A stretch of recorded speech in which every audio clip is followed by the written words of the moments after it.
Jesus was crucified and buried and rose. And it's a fabulous story because it's the start of our church. Now, all of these people, there was about 120 men and women, and they were in an upper room.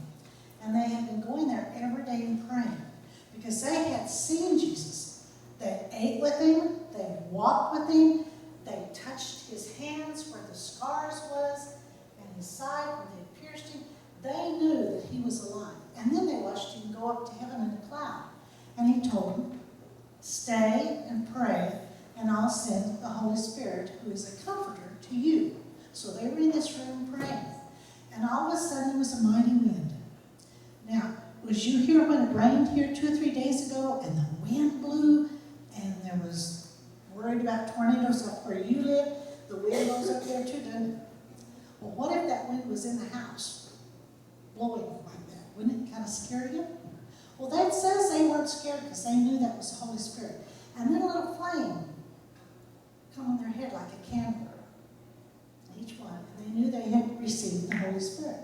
And they were so happy. And they started singing and clapping and praising the Lord and making such a ruckus that other people heard them and they started coming. Now, Pentecost in Jesus' time, because Jesus was a Jew, was a special celebration. You know, like we have the fair here, you have a parade, and you have candies, and you have hot dogs and hamburgers and all that kind of stuff. Well, they had all that then. So there was people from all over the world was there to worship in the temple, because it was just one big temple at that time. We have a lot of churches, don't we? Even in this town, we have a lot of churches.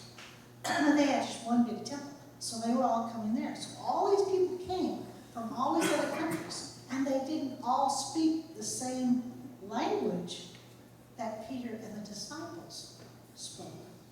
And yet, when they went down and started talking to these people about Jesus, they understood every word they said. And they're like, now wait a minute. He doesn't know how to speak our language. How can he do that? So the ones that was theirs, they doubted him and said, oh, they're just drunk.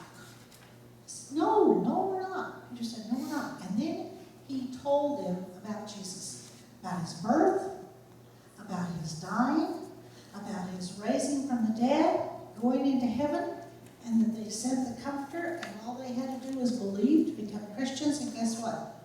3,000 people accepted Christ that day. Now that's almost as many as we have in Baggett County. That's a lot of people. And that was the day that our church started.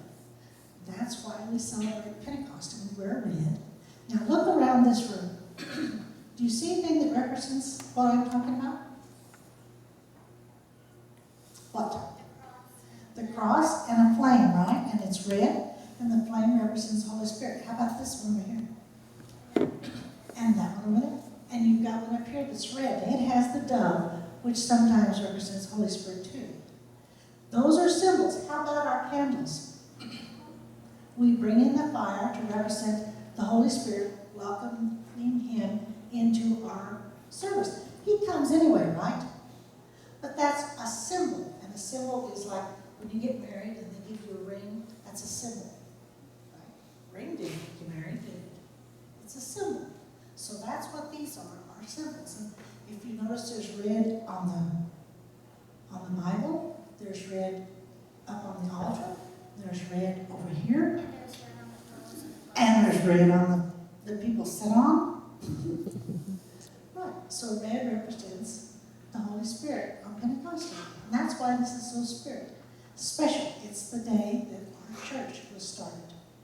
Okay?